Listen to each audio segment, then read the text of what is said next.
Magandang buhay. Usap na naman tayo. Para ito sa mga mister. Makinig kayo ha. Kasi ganito yun. Kapag galit tayo or nag-aaway tayo or nag-aaway kayo, kayong mag-asawa. Kunwari ikaw mister, galit ka sa iyong asawa. Wala namang masama kung magalit, pero dapat mag-ingat ka sa iyong pananalita or yung ilalabas mong salita para sa iyong asawa. Kasi ganito yun guys.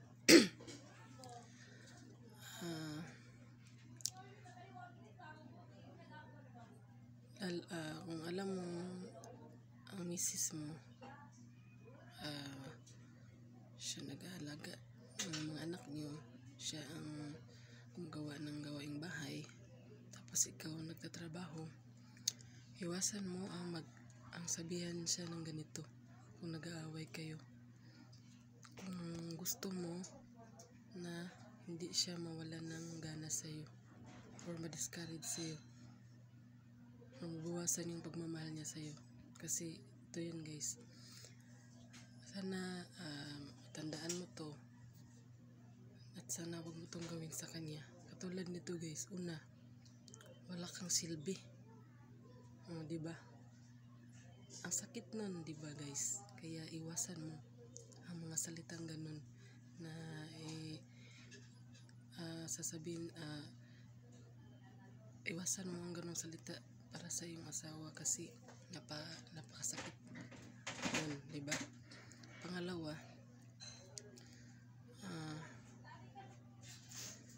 yung mga nagawa niya dito sa bahay, wag mo namang paramdam na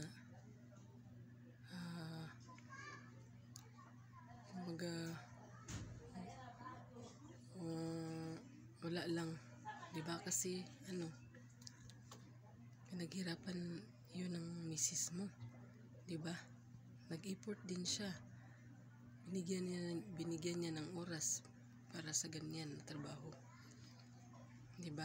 Kaya sana iwasan mo ang makasalita ng ganun sa iyong asawa kasi masakit yun na marinig, lalo na galing pa sa iyo na mahal niya, diba?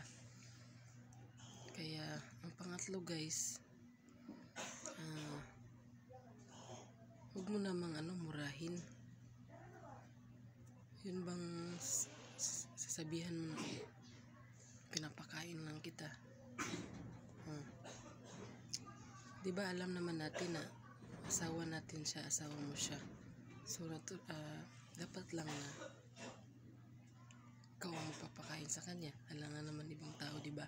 Kaya wag kang magsabi ng ganun guys, mister, sa iyong asawa kasi di yun maganda. Huwag mong sabihan na pinapakain lang kita. So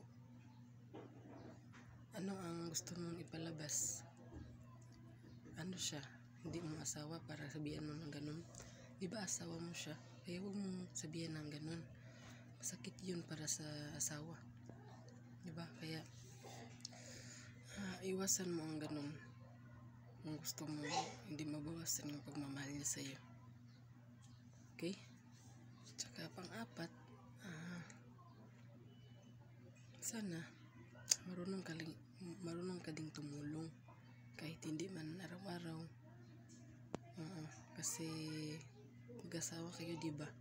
Ang mag-asawa nagtutulungan yan, hindi yan